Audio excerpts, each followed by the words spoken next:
Board द्वारा आयोजित matric की परीक्षा प्रथम पाली या द्वितीय पाली में देने वाले हैं, तो यह वीडियो आपके लिए काफी ज्यादा महत्वपूर्ण है। अगर आप इस वीडियो को छोड़ के जाएंगे, इस क्लास को छोड़ के जाएंगे, तो आपको काफी ज्यादा नुकसान होगी, क्योंकि आपको बताए थे हम कि परीक्षा से पहले आपको एक ऐसा रामबाण देंगे जिससे आपको परीक्षा में किसी भी प्रकार की दिक्कत नहीं होगी। और बिहार बोर्ड द्वारा सबसे पहले गणित विषय की ही शुरुआत की जा रही है, जिसमें आप काफी ज्यादा डरे हुए हैं। तो आज के इस एक वीडियो से आपके एग्जाम में 20 नंबर कहीं जाने वाला नहीं है, क्योंकि आपके पहले चैप्टर से लेकर के गणित के अंतिम चैप्टर तक जितने भी फार्मूला है, जितने भी सूत्र है, वे सब कुछ हम बताने वाले हैं। और इस वीडियो का इंतजार आप काफी लंबे समय से कर रहे थे कि कब वो समय आएगा जब आप यह पूरे सूत्र को, पूरे फार्मूला को बता दीजिएगा। हमने आपको बताया था कि परीक्षा से पहले देंगे, क्योंकि वह आपके लिए रामबाण होगा। उसका पीडीएफ भी हम आपको दे देते हैं, जिससे कि आपको कोई भी दिक्कत नहीं होगा। पहले समझा देते हैं कैसे याद करना होगा। आप एक बार सुन लीजिए, समझ लीजिए, जान लीजिए कि कौन कौन सा क्वेश्चन, कौन कौन से आपके सूत्र से पूछा जाएगा, और आपको उसे याद करके रखना है। 20 नंबर तो मात्र एक वीडियो से आ जाएगा, है ना? ये आपके लिए अद्भुत। तो जल्दी से वीडियो को लाइक करके, चैनल को सब्सक्राइब करके शेयर कर दीजिए, फटाफट से शेयर कर दीजिए। अब सिक्का उछल चुका है मेरे प्यारे साथियों, अब हेड भी आपका होगा और टेल भी आपका होगा। हर व्हाट्सएप ग्रुप, हर टेलीग्राम ग्रुप में शेयर जरूर होना चाहिए। हो चुका आगाज रण का युग बदलने की तैयारी, जीत उसी की होगी जिसकी संघर्ष जारी। जीत उसी की होती है जो जीत कर बैठता है, तो आपको जीत कर लेनी है और जाकर के परीक्षा के खोपड़ी में आपको छेद करना है। आइए शुरुआत करते हैं। सबसे पहले चैप्टर से लेकर के अंतिम चैप्टर तक आपको बतलाते हैं कि आपके एग्जाम के लिए कौन कौन सा फार्मूला जो है, सूत्र जो है, वह काफी ज्यादा महत्वपूर्ण है। साथ ही इसका पीडीएफ भी दे देते हैं। पहले समझिए, जानिए, ये बहुत अच्छे प्रकार से यहां पे सारे फार्मूला को लिखा गया है। आपको आइए समझाते हैं, चलिए और देखिए। सबसे पहले चैप्टर की बात करते हैं, तो सबसे पहला चैप्टर आप सभी का है वास्तविक संख्या। और वास्तविक संख्या बहुत ही जबरदस्त आपका चैप्टर है, जिसमें परिमेय संख्या, अपरिमेय संख्या के बारे में जानना होता है। शांत संख्या कौन होता है, शांत संख्या कौन होता है, जिसके बारे में हमने बखूबी आपको बेहतर समझा दिया है। और आप सभी का तैयारी भी अद्भुत हो गई है। तो आइए हम आपको फार्मूला बताते हैं कि इस चैप्टर में आपको क्या क्या पढ़ना है। तो इस चैप्टर में आपको यूक्लिड विभाजन एल्गोरिथ्म के बारे में पढ़ना है, और उसके लिए एक सूत्र होता है। यूक्लिड विभाजन एल्गोरिथ्म का एक सूत्र होता है कि a बराबर बी क्यू प्लस आर, जहां जो r होता है, जिसे हम लोग शेषफल कहते हैं, वह 0 के बराबर हो सकता है, या फिर उससे वह क्या हो सकता है, ये 0 से वह क्या हो सकता है, वह बड़ा हो सकता है। और जो यहाँ पे b का जो वैल्यू होता है, वह b का वैल्यू क्या हो सकता है, तो r से हमेशा क्या होगा, वह r जो होगा हमेशा छोटा होगा b से, यानी कि b हमेशा बड़ा होगा। क्लियर? ये बात आप याद करके रखना है कि a बराबर बी क्यू प्लस आर होता है, जहां 0 बड़ा या बराबर, ये छोटा है या बराबर है आर के, और छोटा है किसके, बी के छोटा है। और यहां पे देखिए ध्यान से एक बात यह याद करके जरूर आप लोग रखिएगा कि भाज्य बराबर होता है भाजक गुणे भागफल प्लस शेषफल। भाज्य बराबर क्या होता है, भाजक गुणे भागफल प्लस शेषफल। अब यहां पे एक बात नोट कर लीजिएगा, पहले समझ लीजिए, पूरी बेहतर समझ तरीके से आप समझ लीजिए। देखिए, ये भाज्य को हम लोग ए कहते हैं, बराबर यहां पे भाजक हम लोग बी कहते हैं, क्लियर, इनटू भागफल को हम लोग यहाँ पे Q कहते हैं, ठीक ना, और शेषफल को हम लोग R कहते हैं। इसी चीज को इस रूप में लिख दिया गया है कि A बराबर बी क्यू प्लस आर। क्या लिखा गया है, A बराबर बी क्यू प्लस आर। आप तो ये बचपन में ही पढ़े हुए हैं कि भाज्य बराबर भाजक गुणे भागफल प्लस शेषफल होता है। बस इस चैप्टर में यही एक जो है वह विशेष तौर के आपको याद करके रखना है, और ये आपके एग्जाम में पूछ भी दिया जाएगा कि यूक्लिड विभाजन जो है वह क्या होता है। तो A बराबर बी क्यू प्लस आर होता है। क्लियर हो गया? अब चलिए, इस चैप्टर में कुछ और महत्वपूर्ण बात है, उसको भी हम समझा देते हैं। और आप सभी तो जानते ही हैं कि मैथ का वीडियो सबसे ज्यादा पसंदीदा किया जाने वाला इस चैनल पे वीडियो रहता है, काफी खास रहता है। आइए इस चैप्टर में देखिए और क्या क्या क्वेश्चन पूछा जाता है। ये लिख लीजिए कहीं कि मंटू सर बोल रहे थे कि इस चैप्टर से वास्तविक संख्या, यानी कि जो सबसे पहला नंबर आपका चैप्टर है, उससे यानी कि वास्तविक संख्या से पूछा जाएगा कि पहचानिए कि कौन परिमेय संख्या है, पहचानिए कि कौन अपरिमेय संख्या है। तो ध्यान से समझिए, वैसी संख्या जिसे p बट्टे q के रूप में आप लिख सकते हैं, जिसे p बट्टे q के रूप में लिख सकते हैं। p और q पूर्णांक होता है, और q बराबर नहीं होता है 0, यानी कि हर के मान अगर 0 ना होई तो वो हमनी के क्या हो जाई, परिमेय संख्या। क्या हो जाएगा, परिमेय संख्या। और जकरा के हमनी के अंश बाटा हर के रूप में लिखल जा चुकी, वह हो जाई हमनी के कौन चीज, तो परिमेय संख्या हो जाई। ठीक बा? चलिए अगर बात करते हैं सर पहचानने के लिए आएगा कि अपरिमेय कौन है, तो वैसी संख्या जिसे हम लोग p बटा q के रूप में नहीं लिख सके। क्या कर सके? तो सर नहीं लिख सके। यहां पे भी p और q पूर्णांक ही होता है लेकिन q बराबर नहीं होता है 0, ये बात लागू होता है। लेकिन इसे हम लोग p बटा q के रूप में कहने का मतलब क्या हो गया? तब बाबू अंश बटा हर के रूप में ना निकल जा सके। यानी जैसे कि √3 है, यानी कि आसानी से कह दिया कि जौन संख्या रूट में होई वो हमनी के अपरिमेय संख्या हो जाए। लेकिन वो जी ध्यान एगो बात के रखे के बाटे कि अगर कोनो संख्या रूट में दियल गई की लेकिन ओकरा के तू रूट से आसानी से बाहर कर देबा फिर वो परिमेय हो जाए। जैसे अगर पूछ दिया जाए कि 16 कौन सी संख्या है, छाप दो कमेंट में, जल्दी से छाप दो कि 16 √16 कौन सी संख्या है। तो देखो √16 जो है आपका एक परिमेय संख्या हो जाएगा। क्यों सर हो जाएगा परिमेय संख्या? क्योंकि आप √16 को 4 × 4 लिख सकते हैं। लिख सकते हैं ना? बिल्कुल लिख सकते हैं। और 4 × 4 जब आप रूट में 2 को संख्या रहते हैं वो बाहर आ जाता है, यानी कि केवल 4 हो गया। क्या हो गया सर? तो केवल 4 आ गया। और 4 को आप 4/1 लिख सकते हैं क्योंकि 4 में 1 से भाग दीजिएगा 4 आएगा। और यह देखिए अब p बटा q के रूप में आ गया, यानी कि ई बाबू अंश बटा हर के रूप में आ गई। तो जब भी अगर कोनो संख्या अंश बटा हर के रूप में आ जाई वो हमनी के परिमेय संख्या हुई। ई बात याद करके रखेगा भाई, एग्जाम में एकदम 100% पूछल जाई, ये ध्यान रखेगा बता रहा। चलो आगे बात करते हैं हमनी के, ठीक ना। अगर हम बात करते हैं सर √5 की, क्लियर, √5 की बात करते तो बाबू √5 की हमनी के रूट से बाहर कर जा सकता ना, तो ये क्या हो जाए? अपरिमेय संख्या हो गई। अगर कोनो संख्या ऐसा पूछा जाला जाना में बार होला, रेकरिंग होला, जैसे 2.131313 अनंत तक जाता है, तो इस प्रकार की भी संख्या को हम लोग p बटा q के रूप में यानी कि अंश बटा हर के रूप में नहीं लिख सकते हैं। तो जौना भी संख्या के अगर अंश बटा हर के रूप में ना लिखल जाई वो परिमेय संख्या हो जाई। ठीक बा, चलिए तो परिमेय संख्या समझ में आ गया। यूक्लिड विभाजन एल्गोरिथम का क्या सूत्र होता है ये समझ में आ गया। इस चैप्टर से एक और ही क्वेश्चन पूछा जाए, वो कौन क्वेश्चन रही? तो पूछा जाए कि शांत संख्या कौन है मेरे बाबू, शांत संख्या बताओ। और एक पूछा जाएगा अशांत संख्या, यानी पूछा जाए क्वेश्चन कि बताइए कि निम्नलिखित में कौन शांत संख्या है, निम्नलिखित में कौन अशांत संख्या है। सब्जेक्टिव में क्या पूछेगा वो भी आइए आपको बताते हैं। पहले समझिए पूरी वीडियो को एकदम अंतिम तक एक इत्मीनान से देखिए, बेहतर देखिए। बस इस वीडियो को देख लीजिए, आपका 20 नंबर ऑटोमेटिक चलाएगा एग्जाम में। क्लियर? चलिए अब लाइक तो कर दिया करो बाबू, और चैनल पर पहली बार सब्सक्राइब करो, क्योंकि परीक्षा के दिन जो देते हैं ना, परीक्षा के समय जो देते हैं वो आपके लिए सबसे ज्यादा अद्भुत होता है। अब देखो अगर पूछेगा कि सर शांत कौन है, तो देखो बाबू अगर शांत के बात कही जाए एकदम भोजपुरी में बोल बोल के समझाई तारे के कोनो दिक्कत ना होके, क्योंकि एकदम अब तो परीक्षा देवे के बाद क्लियर। देखिए शांत अगर पूछी, शांत क्या पूछेगा बाबू? शांत पूछेगा। तो देखिए अगर कोई भिन्न हो और भिन्न के हर पहचान लेना, ऊपर वाला के अंश कहल जाला, ठीक बा, और नीचे वाला के हर कहल जाला। ई बात एकदम पहचान में आवत हो कि एमे तो कोनो दिक्कत नहीं है। अगर हर में कोनो भी संख्या दिहल गई हो कि कोनो भी संख्या, दुनिया के कोनो भी संख्या, अगर हर के गुणनखंड करब तू, यानी कि ओकरा हमनी के गुणनखंड करी सब, तो खाली अगर 2 आई और ई 5 आई, क्लियर, अगर 2 और 5 आएगा, 2 और 5 आएगा, केवल जब गुणनखंड करते जाएंगे तो 2 और 5 आएगा, तो वैसी संख्या को कहेंगे आप लोग शांत संख्या है। क्लियर?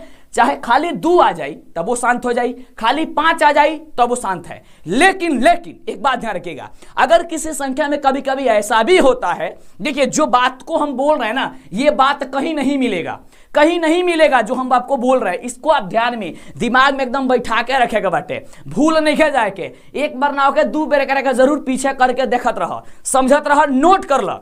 अगर किसी संख्या में 2 और 5 तो आएगा, लेकिन इसके अलावा कौन और संख्या आ गई, तब कौन सा संख्या होगा सर? बताओ, छापो कमेंट में। तो देखिए बाबू, जब भी अगर 2 और 5 आएगा हर के भाज्य गुणनखंड में और उसके अलावा भी कोई और संख्या आ जाएगा तो वो अशांत हो जाएगा।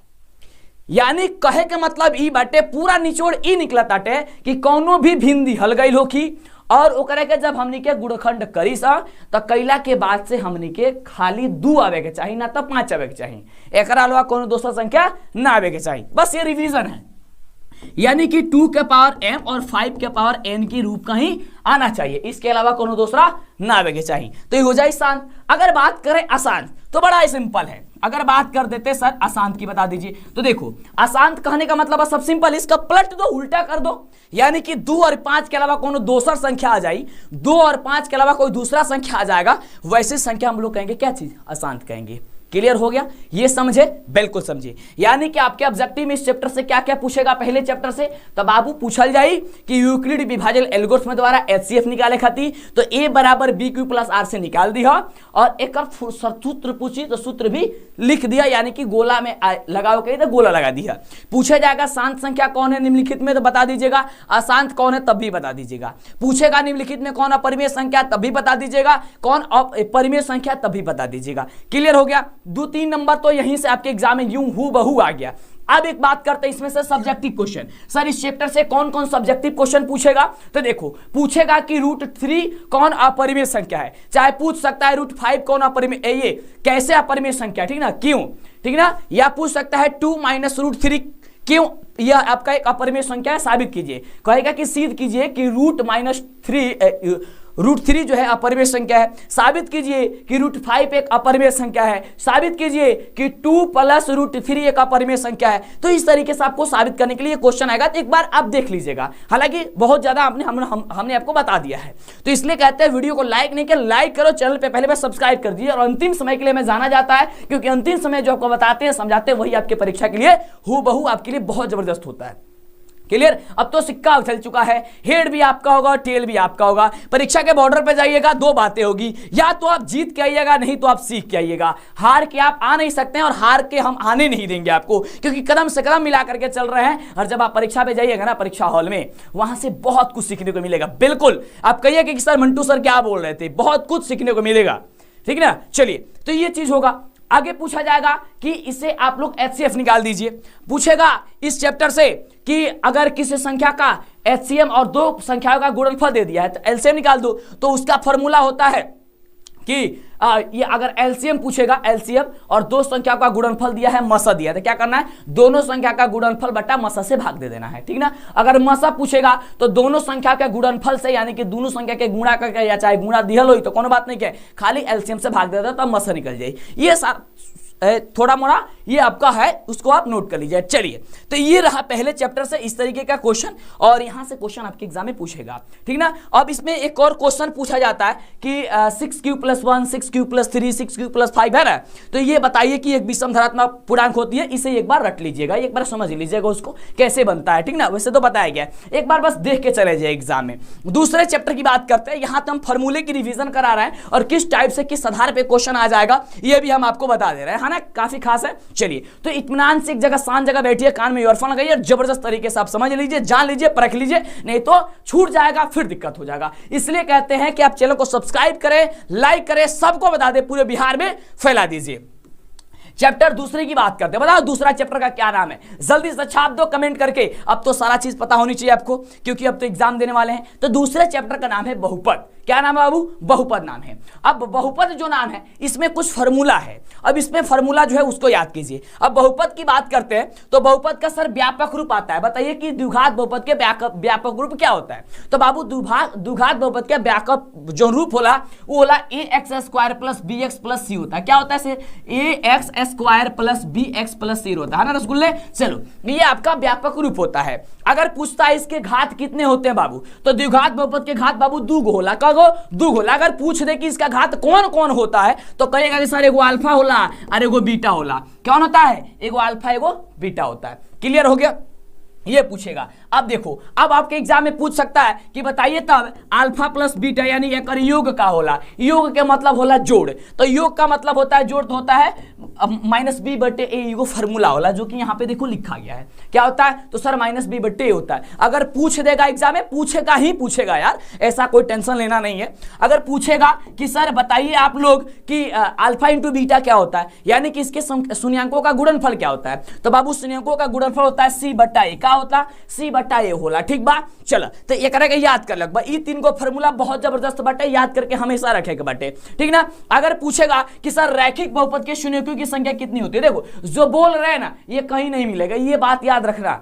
जो आपको हम समझा रहे हैं ये हूबहू आपके एग्जाम के दृष्टिकोण से काफी ज्यादा खास होता है। और आपको पता होनी चाहिए कि एग्जाम के समय में सबसे ज्यादा पसंदीदा किया जाने वाला आपका ये चैनल डीएलएस एजुकेशन है। और बहुत जल्द इस पे 6 लाख से ज्यादा सब्सक्राइबर्स होने वाले हैं और आप लोग का सपोर्ट और प्यार बने रहेगा तो मिलियन भी होगा। ये एक बार लाइक कर दीजिए इसी बात पे और चैनल को सब्सक्राइब कर दीजिए अगर आप नहीं किया तो जल्दी से 6 लाख कंप्लीट कर दीजिए। और आगे भी हम लोग बेहतर आपके लिए मेहनत करते आ रहे हैं और आपको भी जबरदस्त तैयारी करते रहना है, ठीक ना। चलिए, तो अगर पूछेगा कि रैखिक बहुपद की शून्यकों की संख्या कितनी होती है, 1 होती है। द्विघात बहुपद के शून्यकों की संख्या कितनी होती है, शून्यकों बोला है घात की संख्या, कितना घात उसका क्या होता है, रैखिक बहुपद की घात होती है 1 होती है।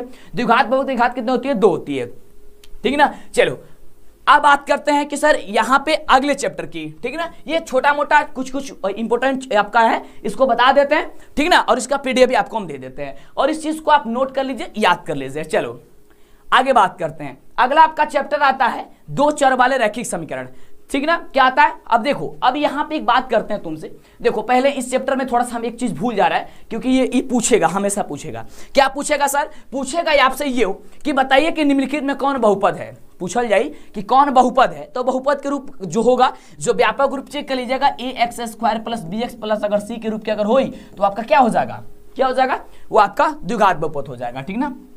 वो आपका बहुपद हो जाएगा, ठीक ना। बहुपद के रूप आपको पहचानने के लिए बेहतर हमने बताया भी है, क्लियर हो गया।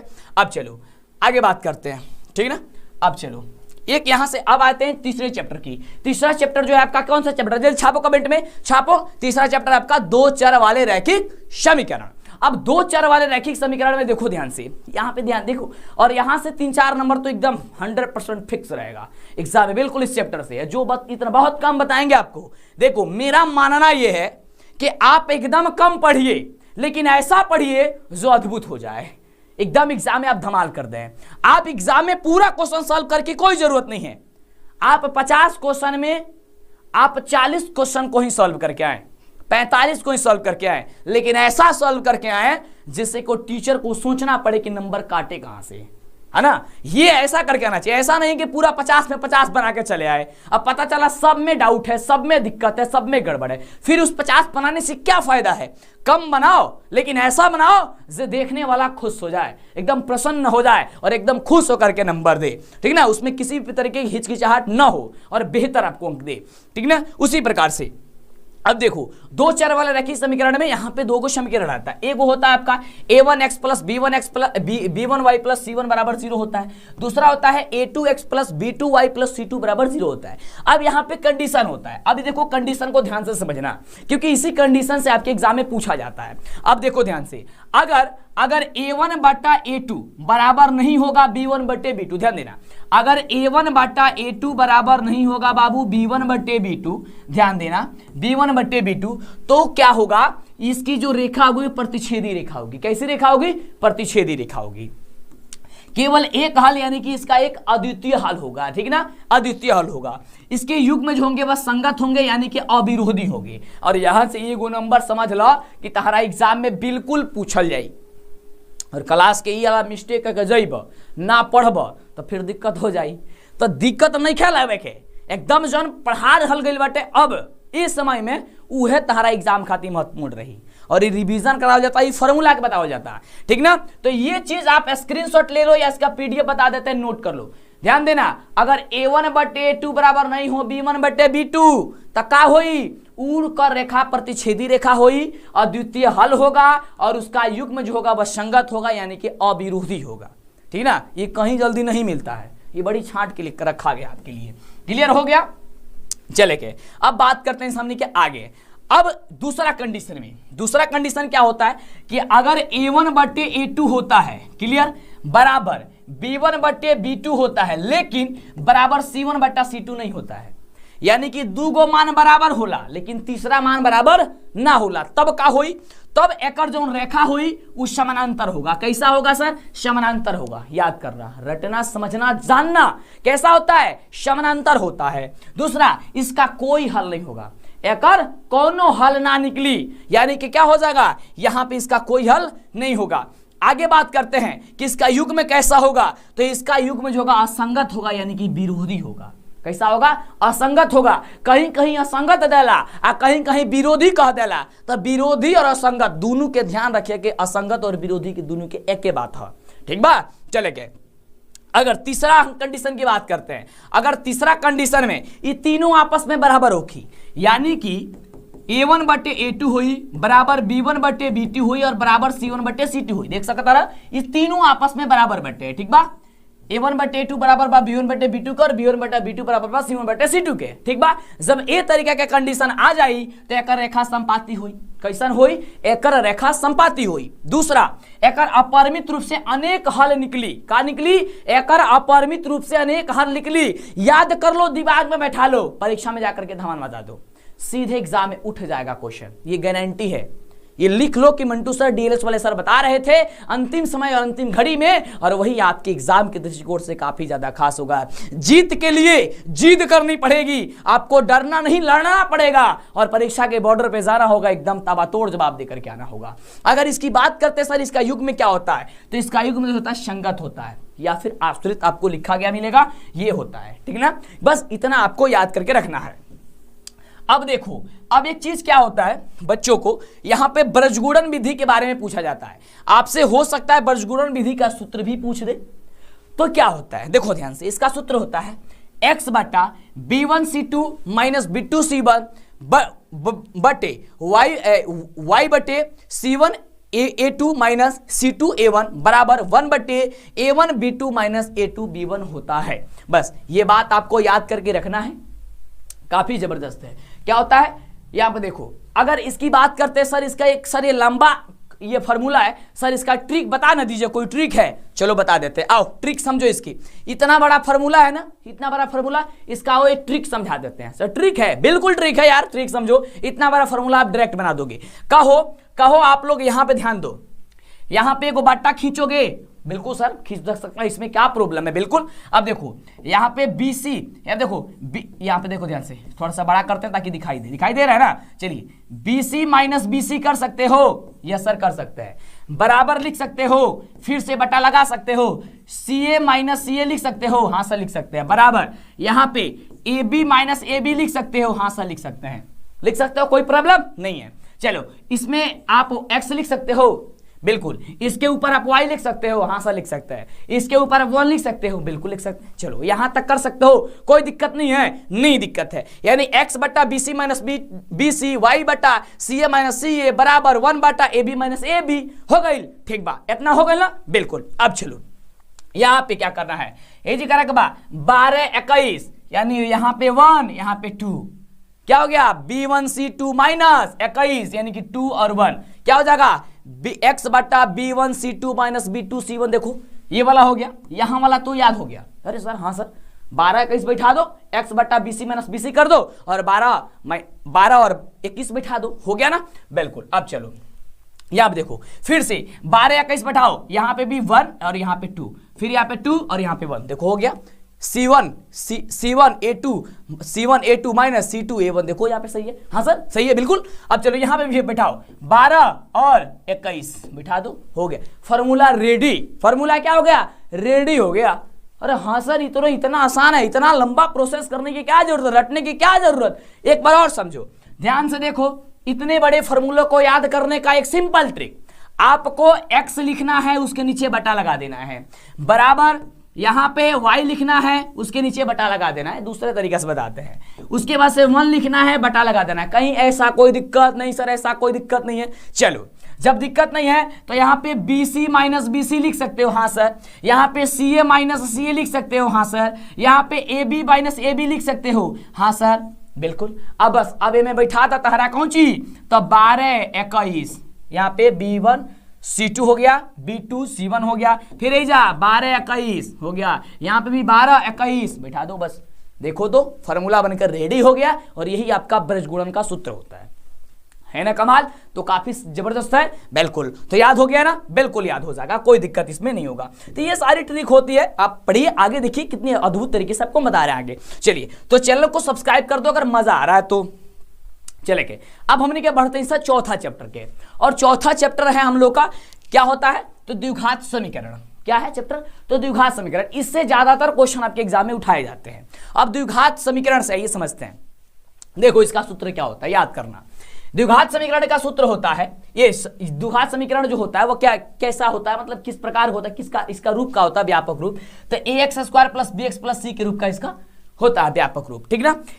इसमें अगर बात करते हैं सर विवेचक क्या होता है, अब देखो बार बार ये पूछता है, ये आपको बनाना भी पड़ता है विवेचक के बारे में, विविधकर के बारे में। देखो विवेचक कहे तो चाहे विविधकर कहे तो बात एक ही है, ठीक ना, जिससे हम लोग डी से सूचित करते हैं। और डी बराबर सूत्र होता है b² - 4ac। क्या होता है, b² - 4ac होता है। क्या होता है, d बराबर फॉर्मूला याद करके रखेगा बेटे कि d बराबर b² - 4ac होला, ठीक बा। चलिए याद हो गया। अगर पूछे द्विघात समीकरण का सूत्र पूछे तब बाबू द्विघात समीकरण का सूत्र होता -b, ठीक बा, plus minus under root b² - 4ac अब बाटा होता है 2a। अच्छा है, b² - 4ac के जगह खाली d भी लिख सकता रहा, कौनो दिक्कत जी नहीं है, b² - 4ac की जगह d लिख सकता रहा, ठीक बा, क्योंकि d का ही सूत्र होता है b² - 4ac। अच्छा है, आप b² - 4ac आप लिख सकते हैं, ये आपका सूत्र होता है, तो ये इसको आप याद कर सकते हैं, ठीक ना। अब चलो, अब एक 3 कंडीशन और रहता है इसमें। अभी तीनों कंडीशन से आपके एग्जाम में क्वेश्चन पूछा जाता है और एक बार फिर पूछा जाएगा एग्जाम में, बिल्कुल। आप प्रथम पाली में परीक्षा देंगे, अच्छा है द्वितीय पाली में, यानी कि सेकंड शिफ्ट में है या फिर फर्स्ट सिटिंग में है, नहीं ना, फर्स्ट सिटिंग या सेकंड सिटिंग में उससे मतलब नहीं है, क्वेश्चन आपको इसी तरीके से थोड़ा बहुत इधर उधर करके पूछ दिया जाएगा, ठीक है ना। चलो यहाँ पे कंडीशन क्या है, जब d बराबर 0 निकली, अगर कोनो संख्या दिहल गई लो की, अगर हमने कोई में से d निकालल जाओ तो d बराबर अगर 0 निकल जाए तब मूल वास्तविक और समान होई। याद करके रखिए, ये क्वेश्चन 101% गारंटी पर लिख लगे। मंटू सर बोल रहे थे कि द्विघात समीकरण में डी निकाले के आई और पूछल जाए क्योंकि ओकर मूल वास्तविक बाकी असमान बाकी का बा, यानी कि उसका मूल क्या होगा, ये पूछा जाएगा जरूर। अगर डी के वैल्यू बराबर बड़ा आ जाए केकरा से, 0 से, अगर 0 से बड़ा आ जाएगा यानी कि कोई अंक आ जाएगा प्लस में, जैसे कि 0 के बाद 1 2 3 4 5 6 7 8 9 10 जो भी हो, जो भी माना है, तो क्या होता है, तब मूल वास्तविक और असमान होला। का होला, मूल वास्तविक और असमान होला। एक पीडीएफ हम दे देता नहीं, पहले समझ ला एकरा के, पूरा वीडियो के इत्मीनान से देखा, फिर पीडीएफ बता देता नहीं कहाँ मिली, ओकरा के डाउनलोड कर लिया, फिर एक बार पीडीएफ के पढ़ लिया, ठीक बा, और एक तरीका से जबरदस्त तैयारी हो जाए। अगला, अगर d के वैल्यू छोटा हो जाए केकरा से, 0 से, यानी कि d के वैल्यू माइनस में आ जाए, माइनस में, -1 2 3 4 5 जो भी माइनस में आएगा, तो मूल वास्तविक नहीं होंगे। क्या होगा, उसका मूल वास्तविक नहीं होगा। क्लियर हो गया। ये सारी कंडीशन को आपको याद करके रखना है और इसी से आपके एग्जाम में हूबहू क्वेश्चन पूछ दिए जाएंगे। समझ में आवता था, बिल्कुल समझ में आई। चल के अब हमने क्या बढ़ता है अगला चैप्टर के, और अगला चैप्टर में 5वां चैप्टर, और 5वां चैप्टर के नाम है समानांतर श्रेणी। और एजी से बहुत सारा क्वेश्चन पूछा जाए एग्जाम में, जैसे कि पूछा जाएगा कि इसका पदांतर क्या है, यानी कि सारबंतर। देखो कहीं कहीं पदांतर लिखेगा चाहे सारबंतर लिखेगा, दोनों बात एक ही बाटे, ठीक ना। अब चलो इसमें सूत्र क्या क्या होता है, देखो इसमें सूत्र रहता है एनवा पद, यानी कि an निकाले के पूछी कि an बता दो, an, तो an बराबर एगो सूत्र होला कि a + n - 1 × d। याद बानू, बहुत बार हम बतौले बानी, an बराबर होला a + n - 1 × d, ठीक है ना। चलो अगर पूछा जाएगा सर इसका योग बताओ, योग का मतलब होता है Sn। क्या होता है सर, Sn। अब Sn अगर बात पूछा जाएगा Sn, तो Sn बराबर 2 गो सूत्र होला। एगो सूत्र होला Sn बराबर n/2 × 2a + n - 1 × d होता है, एगो सूत्र ई होला, ठीक ना। अगर कोनो फार्मूला में कोनो क्वेश्चन में का एल के मान दे दिया कोई लोग की, तो Sn बराबर डायरेक्ट फार्मूला हो जाए n/2 × a + l। क्या हो जाएगा, a + l। ये एगो फार्मूला होला, यानी कि 2 गो फार्मूला होता है। एक होता है Sn बराबर n/2 × 2a + n - 1 × d, दूसरा फार्मूला होता है Sn बराबर होता है n/2 × a + l, ठीक है ना। और अधिकतर इसी फार्मूला से बनता है एग्जाम में, इसी से ज्यादातर बनेगा एग्जाम में क्वेश्चन, आपको टेंशन नहीं रखना है, ठीक ना। इसी फार्मूला से बनता है, लेकिन कभी कभी ऐसा होता है, लेकिन आपको दोनों याद करके जरूर रखना है। अब अगर हम बात करते हैं सर इसमें जो a n d दिख रहा है ये क्या क्या है, आइए उसको समझाते हैं। अब देखो एक को जो कह रहा है ना उसका नाम है प्रथम पद, एक के का कहा जाला, प्रथम पद। अगर हमने के बात करें तो सर डी कह रहे हैं आप, तो डी होता है सारबंतर। क्या होता है, तो डी बराबर होता है सारबंतर। अगर कहा जाए सर एल जो आपको बताया था ना, एल का मतलब हो गया अंतिम पद। क्या हो गई, अंतिम पद। अगर बात करें एन का मतलब हो गई एनवा पद। कौन सा पद, एनवा पद। अगर पूछा जाएगा एसन बता होता है एन का योग, यानी कि जो पद दिया गया ओकर योग का हुई, ठीक ना। तो ये तरीका से ये क्वेश्चन तुम्हारा एग्जाम में पूछा जाए बखूबी तरीके से, ठीक है ना। तो यहां से कौन कौन सा सर क्वेश्चन आ सकता है, तो देखो आएगा क्वेश्चन ऐसा निकालने के लिए, यानी कि इसके ऐसा यानी कि n/2 into 2a plus n-1 into D से आपको निकालने के लिए आएगा, यानी कि उसका योग निकालने के लिए आएगा। आपको अंतिम पद निकालने के लिए आ सकता है, सार मंत्र निकालने के लिए आ जाएगा, यानी कि d बराबर, तो d बराबर एक सूत्र याद कर लो, शायद लिखा नहीं है इसमें, देखो d बराबर हो जाएगा a2 माइनस a1, यानी कि अगर d निकाले के आई तो दूसरा पद में से पहला पद घटा दिया तहार d के वैल्यू निकल के चल आई। ठीक बा, यहां तक समझा? बिल्कुल सर समझ गए। अब चलो, ये छोटा मोटा चीज है और यही आपके एग्जाम में बहुत बड़ा उछाल लाएगा और इसे आपको समझना बहुत जरूरी है। अब देखो अगला चैप्टर है जिसका नाम है 6 और इसका नाम है त्रिभुज। क्या नाम है?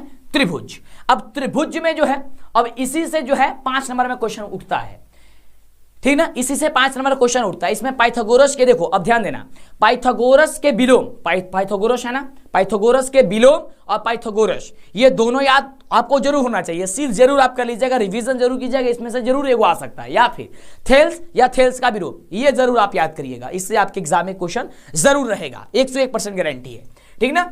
अब चलो, जब हमने के त्रिभुज में अगर एबीसी एगो त्रिभुज होके और बीई समानांतर डी होके, यानी कहे का मतलब होगा एगो त्रिभुज बाटे हमनी के, और जौन त्रिभुज बा एमे हमनी के एगो समानांतर रेखा बाटे, कौन चीज? डीई, और डी जौन बा वो बीसी के समानांतर बा, इसके समानांतर है, क्लियर। जब इसके समानांतर होगा तो एडी बटा डीबी बराबर होता है ए बटा सी ईसी, बस ये याद कर रखे, ये बहुत काम के करी, बहुत काम करी एग्जाम में, बहुत काम करी, ठीक ना। और साथ ही एडी बटा ए बी बराबर होता है ए बटा ए सी होता है। इस सूत्र से, इस चित्र से आप मिला सकते हैं।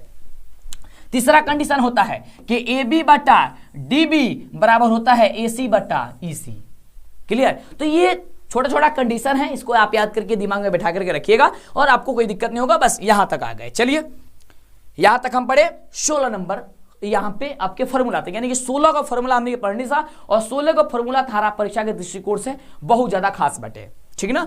अब अगले चैप्टर में बढ़ते हैं। अगला चैप्टर है 7वां चैप्टर का जो है वो है आपका निर्देशांक ज्योमिति। अब निर्देशांक ज्योमिति से बेहतर क्वेश्चन आता है, जैसे पूछेगा मूल बिंदु का निर्देशांक क्या होता है, तो सर 0,0 होता है। पूछेगा कि इनके दो बिंदु के बीच की दूरी बता दीजिए, वो पूछेगा। मूल बिंदु से दूरी पूछेगा। केंद्रक का निर्देशांक पूछ देगा, तो केंद्रक का निर्देशांक क्या होता है, मूल बिंदु से क्या होता है, त्रिभुज के शीर्ष दे दिया गया होगा, त्रिभुज के क्षेत्रफल पूछेगा, है ना। तो ये सारे क्वेश्चन आपके एग्जाम में पूछे जाएंगे, जिसमें कुछ यहाँ पे जो है आपका क्या है, सूत्र है, इस सूत्र को याद करना होगा। अगर दूरी सूत्र पूछेगा, यानी कि दूरी सूत्र पूछेगा, उसमें तो दूरी सूत्र का फॉर्मूला क्या होता है, तब बाबू दूरी सूत्र का फॉर्मूला होला √x2 - x1 के whole square plus y2 - y1 के होल स्क्वायर। यानी यहाँ पे अगर कोई दूगो मान दिया गया होगा, या अगर यहाँ पे 3,4 हुई और एजी मान लो कि 8,9 बा, ठीक बा, तो हई मान होला x1 और ये होला y1, और ये होता है x2 और ये होता है y2, ठीक ना। तो फॉर्मूला वाला x2 - x1, यानी कि हेकरा, यानी कि दूसरा वाला के पहला वाला मान में से पहला वाला के पहला वाला मान घटा दो एक बार, ठीक ना, और उसको स्क्वायर कर दे, उसको घटा के उसको स्क्वायर करना है। दूसरा यहाँ पे y2 - y1, यानी कि हमें के दूसरा में से इसको घटा के फिर वो स्क्वायर कर देना है। यानी कि फॉर्मूला क्या होता है, तो x2 - x1 का whole square plus y2 - y1 का होल स्क्वायर।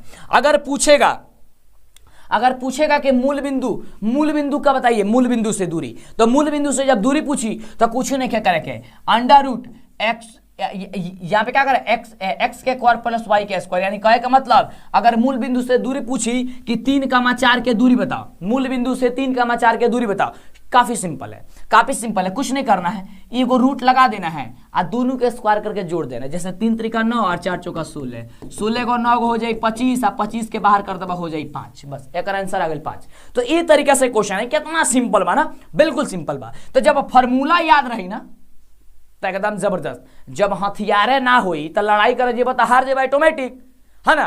तो जब आप बॉर्डर पे जा रहे हैं तब पूरा कमर कस के जाएगा एकदम, जौन फॉर्मूला बना एकदम याद होके के चाहिए, काहे कि यह जौन बाटे ना, ये क्या है, जैसे बंदूक होता है ना, उसमें का एक गोली है, ऐसा समझो।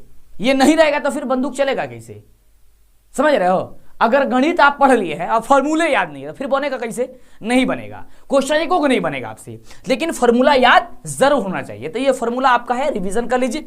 अगर पूछेगा कि मध्य बिंदु का आप लोग बता दीजिए यहाँ पे क्या होगा, तो देखो कुछ नहीं करना है, 2 को मान दिया गया होगा, क्या करना है सबका, यानी कि x1 प्लस x2 बटा 2 से भाग दे रहा है y1 प्लस y2 बटा 2। जैसे मान लो यहाँ पे 3,4 दिया है और एक को दिया है 7,3 दे दिया है, सपोज मान लेते हैं। तो अगर पूछेगा यहाँ से मध्य बिंदु इसका क्या होगा, कुछ नहीं करना है, इसका पहला और इसका पहला जोड़ के 2 से भाग दे दो। जैसे 3 प्लस 7 2 से भाग दो तो कितना हो जाएगा, 7 3 10 में 2 से भाग 2 हो जाएगा 5।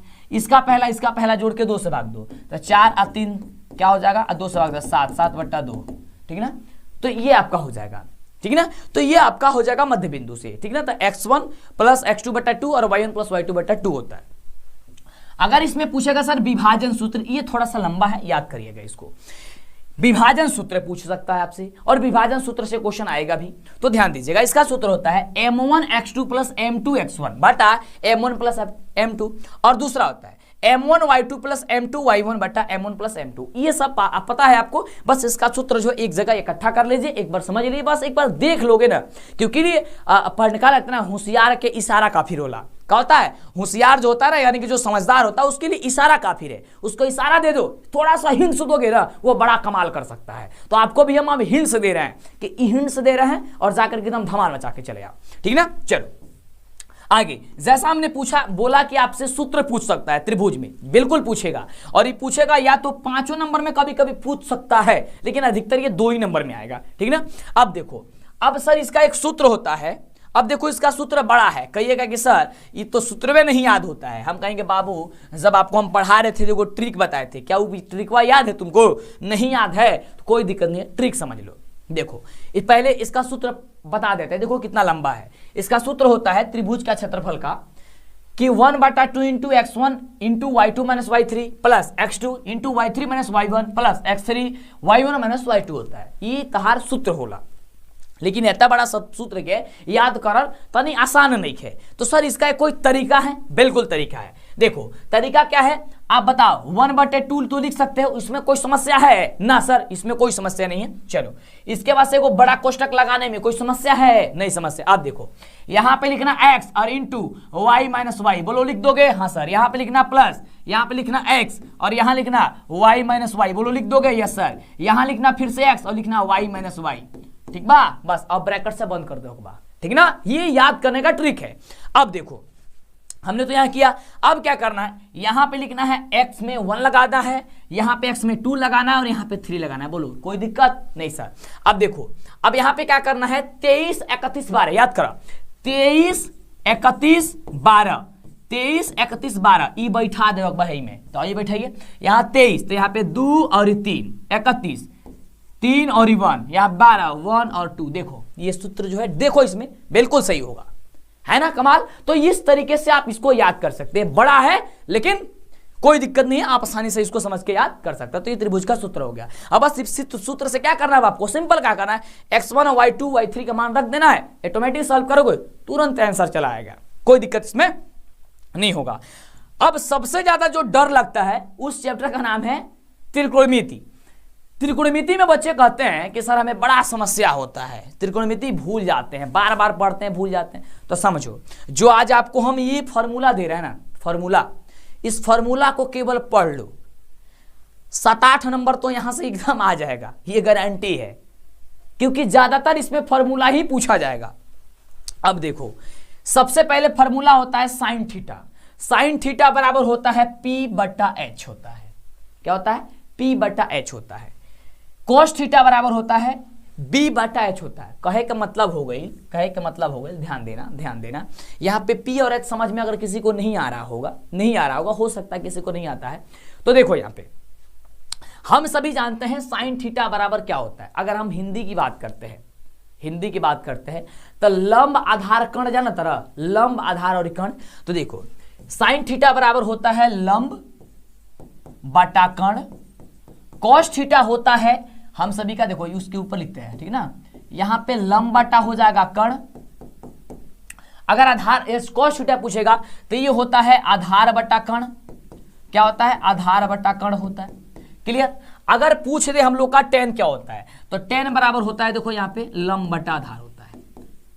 यानी कहे के मतलब ही हो गई कि हमने के ए लंबाई, लंब जो है, लंब को बी पी मानते हैं, आधार को हम क्या मानते हैं सर, बी मानते हैं बेस, और यहाँ पे कर्ण को क्या मानते हैं, कर्ण को मानते हैं हम लोग एच, और यही लंब आधार कर्ण को यहाँ पे पी बी और एच माना गया है। और काफी सारे बच्चे इस तरीके से याद किए हैं, काफी सारे बच्चे लंब आधार कर्ण से भी याद किए हैं, यानी कि कोई लंब आधार कर्ण के याद करता है या कोई पी बी एच करके उसको याद करता है। तो जो भी तरीका है आपको हम समझा दिए कि लंब पी को कहते हैं, आधार को बी कहते हैं और कर्ण को यहाँ पे एच कहते हैं। क्लियर हो गया। अब चलो, तो ये सूत्र जो है आपको याद होने चाहिए। अब चलो 10 तक तो हम लोग जान लिए, ठीक ना। अब चलो, अब देखो, अब अगर पूछेगा सर कोसक थीटा क्या होता है, तो कोसक थीटा बराबर होता है एच बटा पी, यानी कि कर्ण बटा लंब। क्या हो जाए, कर्ण बटा लंब। अगर पूछेगा सर सेक थीटा क्या होता है, सेक थीटा बाबू बता दी, हाँ कर्ण बटा आधार, कर्ण बटा आधार।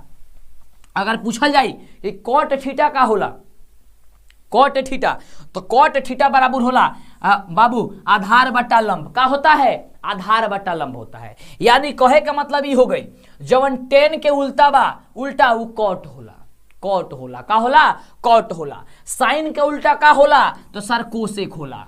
अगर पूछा कॉस के उल्टा का होता है, तो सर सेक होता है। समझ में आ गया, यानी एक दूसरे के विपरीत, एक दूसरे के उल्टा होता है, ठीक ना। चलो यहां तक समझ में आ गया। अब सबसे महत्वपूर्ण जो है 3-4 गो नंबर से, तो 3-4 नंबर का क्वेश्चन यहीं से आ जाता है, त्रिकोणमितीय टेबल।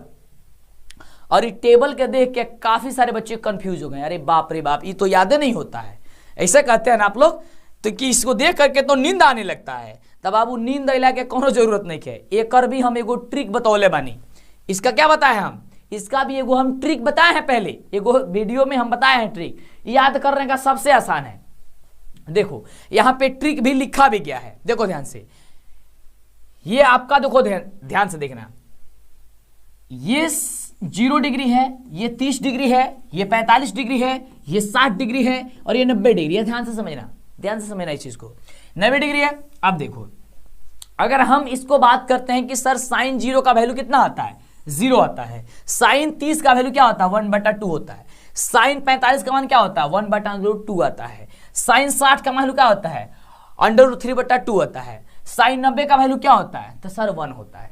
ये तो वैल्यू होता है। तो सर ऊपर क्या लिखा है, ऊपर लिखा गया है ट्रिक, आपको ट्रिक समझाया गया है कि ट्रिक क्या होता है। देखो ट्रिक होता है कि सब में आपको क्या करना है, 0 लिखना है, यहां से 0 से लेकर के 4 तक लिखना है, 0 1 2 3 और 4 लिखना है। सबके नीचे 4 से भाग दे देना है। क्या करना है, सबके नीचे 4 से भाग दे देना है, भाग दे देना है, बिल्कुल। अब सब पे रूट लगा देना है। समझ में आया, समझ में आया। यहां पे क्या दिया गया है, ये निकालने का एगो ट्रिक है। सबसे पहले क्या करेगा बटे, सबसे पहले 0 1 2 3 4 लिखेगा बा, ओकरा बाद से सबके नीचे 4 से भाग दे दो बटे और सब पर रूट लगा दे बा। बस जब रूट लग जाई तो अब हमनी के आसानी से ही मान निकल के चलाई। देखा ध्यान से, 0 में 4 से भाग दे समझने के क्या आ जाई, 0 आई, और 0 के रूट से बाहर करें समझने के 0 आ जाई, ठीक ना। यानी कि साइन 0 का मान 0 आ गई। उसी प्रकार से यहां पे देखो √1/4 है, यहां पे है, ठीक ना। तो 1 को बाहर करेंगे रूट से तो 1 आएगा, तो 1 तो 1 लिख देते हैं। 4 को रूट से बाहर करेंगे 2 आएगा, तो यानी कि 1/2 आ गया। उसी प्रकार 2 को रूट से बाहर अगर हम करते हैं,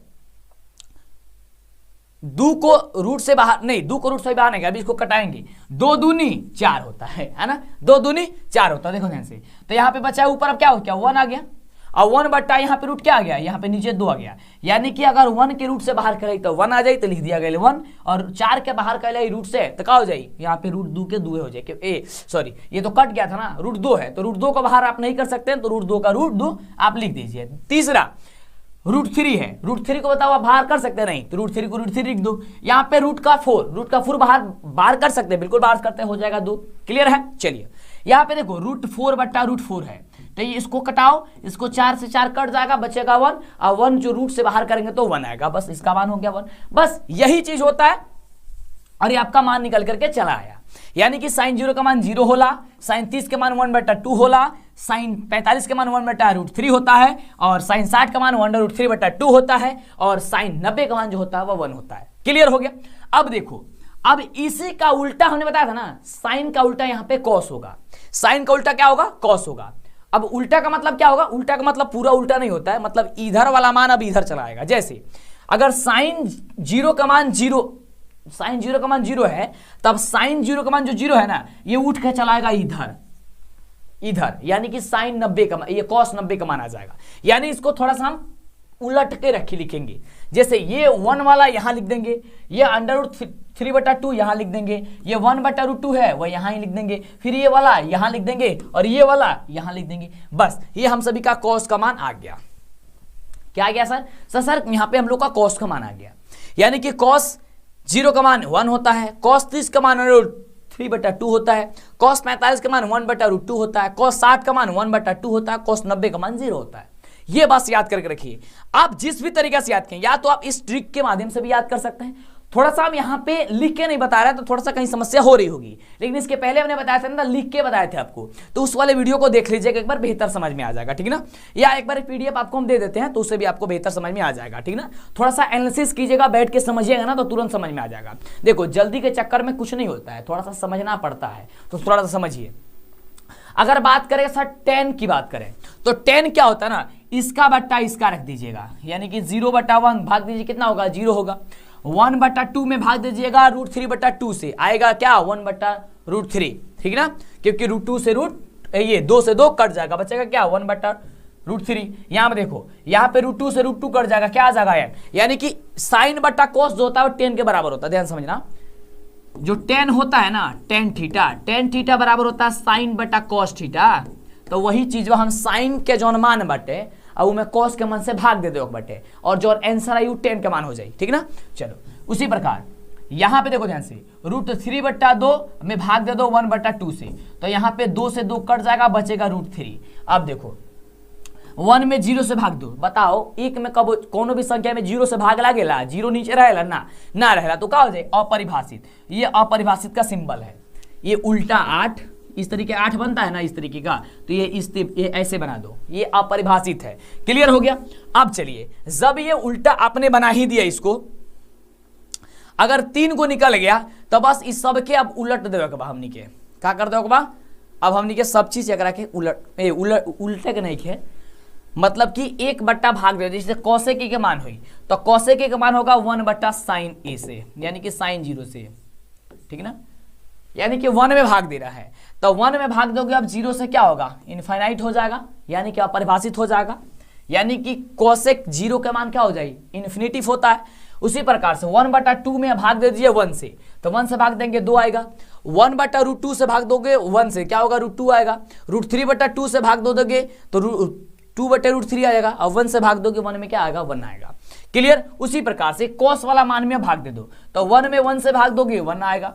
फिर √3/2 में 3/2 में 1 से भाग दोगे तो यहाँ पे जो पक्षांतरित हो जाएगा तो 2/√3 हो जाएगा, उलट जाता है, भाग वाला गुणा में बदल जाता है। जब आप करिएगा तो बेहतर। देखो इसके पहले बनाया है वीडियो, इसमें थोड़ा सा आपको समझा रहा है, इसलिए थोड़ा सा दिक्कत हो सकता है इस वाले में, लेकिन आगे कोई दिक्कत आपको नहीं हुआ है या नहीं होगा। ठीक ना, या फिर आप रट सकते हैं। ठीक ना। चलिए, यहाँ पे 1 से भाग दोगे, यहाँ पे √2 आएगा। फिर 1/2 में भाग दोगे, यहाँ पे क्या आ जाएगा? यहाँ पे पड़ रहा है ना, हाँ, यहाँ पे √2 होगा। फिर यहाँ पे भाग दोगे, यहाँ पे 2 होगा, और यहाँ पे 0 से भाग दोगे तो 0 ये क्या हो जाएगा? इनफाइनाइट हो जाएगा। अब जो होता है, हम सभी ये बात पता है, ये इसका अब देखिए जो tan 0 का मान है ना, tan 0 का मान वो cot वाला में मान हो जाएगा। क्या हो जाएगा? cot वाला में, यानी कि cot 90 का मान, यानी कि tan 0 का मान cot 90 का मान होता है। tan 30 का मान जो होता है वह cot 45 के 60 का मान होता है। तो इस तरीके से √3 यहाँ पे लिख देंगे, 1 जो है अब यहाँ पे लिख देंगे, √3 जो है यहाँ पे लिख देंगे, और इनफाइनाइट जो है वो यहाँ पे लिख देंगे। ये आपका एक तरीका होता है, मन करे तो आप इस तरीके से समझ सकते हैं, नहीं तो आप अगर याद हो गया है आपको तो इसको इग्नोर करते हैं और हम लोग आगे बढ़ते हैं। ठीक ना। चलो, अब सबसे महत्वपूर्ण चीज, अब कुछ फॉर्मूला यहाँ पे है, इसको देखिए, उस वाले को थोड़ा सा हम समझ रहे होंगे कि कुछ किसी से बच्चों को ये समझ में नहीं आ रहा होगा कि हम क्या बता रहे हैं, और उन्हीं बच्चों को समझ में नहीं आ रहा है जो हमारे पहले वाले वीडियो नहीं देखे हैं, यानी कि वो ट्रिक वाला वीडियो नहीं देखे है। तो जल्दी से देख लीजिएगा, कोशिश करेंगे हम इस वीडियो के नीचे डिस्क्रिप्शन में उसका लिंक दे देने के लिए, ठीक ना। अब चलिए इस फॉर्मूले को याद कीजिए, ये पूरा एक जगह फॉर्मूला आप देखिए, साइन स्क्वायर थीटा प्लस का स्क्वायर थीटा बराबर क्या होता है सर? 1 होता है। ये क्वेश्चन आपके एग्जाम में आ सकता है। अब साइन स्क्वायर थीटा बराबर क्या होगा? तो 1 माइनस कॉस स्क्वायर थीटा। अगर पूछा जाए कॉस स्क्वायर थीटा बराबर क्या होता है? तो 1 माइनस साइन स्क्वायर थीटा होता है। क्लियर हो गया? अब चलिए, तो ये चीज आपको याद करके रखना है। अगला, अगर पूछा जाए सर सेक स्क्वायर थीटा बराबर क्या होता है? Sorry, sec square theta minus tan square theta बराबर 1 होता है। अगर केवल सेक स्क्वायर थीटा पूछेगा तो 1 प्लस टेन स्क्वायर थीटा होता है। अगर पूछा जाएगा sir sec square theta minus 1 बराबर क्या होता है? तो सर टेन स्क्वायर थीटा होता है। क्लियर हो गया? ये बात आपको याद रखना है, यहां से क्वेश्चन 100% गारंटी है पूछा जाएगा। आगे देखिएगा, अगर आपसे पूछा जाए sir cos square theta minus cot square theta बराबर क्या होता है? सर 1 होता है। ये बहुत काम की चीज है, याद करना। cos square theta sorry cosec square theta बराबर क्या होता है? तो 1 प्लस cot स्क्वायर थीटा होता है। समझ में आया? अब देखो, कोसेक स्क्वायर थीटा माइनस 1 बराबर क्या होता है? तो होता है cot स्क्वायर थीटा, या फिर कह सकते हैं कि cot स्क्वायर थीटा बराबर होता है कोसेक स्क्वायर थीटा माइनस 1 होता है। अब एक चीज, sine theta into cosec theta बराबर 1 होता है। साइन थीटा बराबर हो जाएगा 1 बटा कोसेक थीटा। कोसेक थीटा बराबर होता है 1 माइनस sine theta. Cos theta into sec theta बराबर 1 होता है, तो कॉस थीटा बराबर होता है 1 बटा सेक थीटा, और सेक थीटा बराबर होता है 1 बटा कॉस थीटा। बस इसका उल्टा पुल्टा करके यहाँ पे लिखा गया हर एक चीज। देखिए, देखो ध्यान से कैसे, यहाँ पे जब यार साइन थीटा इंटू कह रहा है कोसेक थीटा बराबर 1 है, तो अगर साइन थीटा निकालना होगा, तो 1 बटा कोसेक थीटा हो जाएगा। वही तो चीज यहाँ पे लिखा गया है। देखो ध्यान से, अगर यहाँ पे पूछेगा सर कोसेक थीटा क्या होगा? कोसेक थीटा, तो 1 बटा साइन थीटा हो जाएगा। साइन थीटा वही तो लिखा गया है 1 बटा साइन थीटा। वैसे ही अगर cos theta into sec theta बराबर 1 है, तो कॉस थीटा खाली पूछेगा तो 1 में भाग दे दो सेक थीटा से। अगर सेक थीटा पूछेगा तो 1 में भाग दे दो किसका? कॉस थीटा से। आंसर आ गया। तो यही चीज है, ज्यादा कोई मतलब कि कठिन चीज नहीं है, बस समझने की फेर है, आप समझ क्या रहे हैं, ठीक ना। तो हमें तो उम्मीद है कि आप लोग इतने जबरदस्त तैयारी अब कर चुके हैं जिसमें कोई दिक्कत होने वाली नहीं है। अगला, tan theta into cot theta बराबर 1 होता है, तो केवल टेन थीटा बराबर क्या हो जाए? तो सर 1 में भाग दे दो कॉट थीटा से। अगर कॉट थीटा पूछेगा तो 1 में भाग दे दो टेन थीटा से। अगर टेन थीटा पूछेगा तो साइन थीटा बटा कॉस थीटा होता है। ये याद करना, जरूर याद करना। टेन यहाँ पे याद करना, एक फॉर्मूला टेन थीटा बराबर साइन थीटा बटा कॉस थीटा, ये अधिकतर यूज होगा।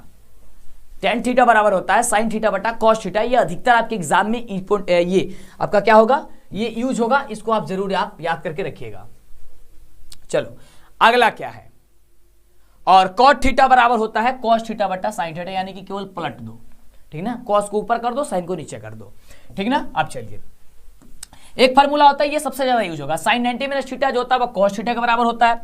कॉस 90 माइनस थीटा जो होता है वह साइन थीटा के बराबर होता है। सेक 90 माइनस थीटा जो होता है वह कोसेक थीटा के बराबर होता है, और कोसेक 90 माइनस थीटा जो होता है वह सेक थीटा के बराबर होता है। टेन 90 माइनस थीटा जो होता है वह कॉट थीटा के बराबर होता है, और कॉट 90 माइनस थीटा जो होता है वह टेन थीटा के बराबर होता है। बस ये चीज आपको याद करके रखनी है। यहां से 7-8 नंबर जो है आपको डायरेक्ट एग्जाम में आ जाएगा।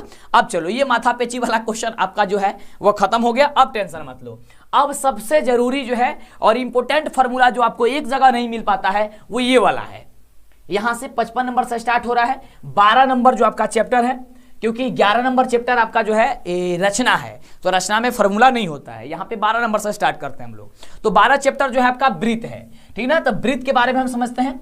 तो देखो, वृत्त का क्षेत्रफल होता है पाई आर स्क्वायर, ये जरूर याद करके रखना। वृत्त का क्षेत्रफल क्या होता है? तो सर पाई आर स्क्वायर होता है। अगर पूछा जाए आपसे अर्धवृत्त का क्षेत्रफल क्या होता है, तो पाई आर स्क्वायर बटे 2 होता है। अगर चतुर्थांश का क्षेत्रफल क्या होता है, तो 1/4 पाई आर स्क्वायर होता है। याद करना। त्रिज्या खंड का क्षेत्रफल क्या होता है, तो थीटा बटे 360 गुणे पाई आर स्क्वायर होता है। यार लाइक करो पहले, अभी तक वीडियो को नहीं किया तो जल्दी से लाइक करो, और इसके बाद बता दें 500 क्वेश्चन का आपका लगातार सीरीज चलने वाला है। 6 घंटा का क्लास चलेगा लगातार, और उसी 6 घंटे के क्लास से आपके एग्जाम में डायरेक्ट क्वेश्चन पूछ दिए जाएंगे। 6 घंटा का क्लास चलिए एकदम लगातार, 500 क्वेश्चन। और जिस बच्चे को 500 क्वेश्चन का रिवीजन हो जाएगा, बताओ उससे क्वेश्चन छूटेगा? नहीं छूटेगा।